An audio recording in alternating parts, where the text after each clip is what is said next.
Турецкие предприниматели встретились с представителями Меджлиса в Киеве. Некоторые члены делегации – потомки эмигрировавших во время первой аннексии полуострова в 1783 году, которые сейчас живут в городе Аксарай. Обсуждали вопросы сотрудничества в сфере сельского хозяйства и возможные инвестиции в развитие украинского земледелия.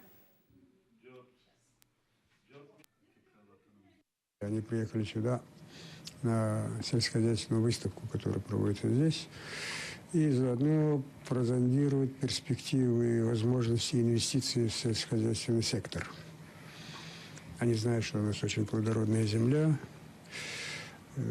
у них есть деньги, они могут приложить эти деньги и способствовать взаимовыгодное сотрудничество. Они зарабатывают деньги, в то же время создают рабочие места здесь. Biz Kırım Tatarı vatandaşlarımızla birlikte. Я надеюсь, что мы будем продолжать политическое и коммерческое сотрудничество с крымскими татарами и жителями Украины.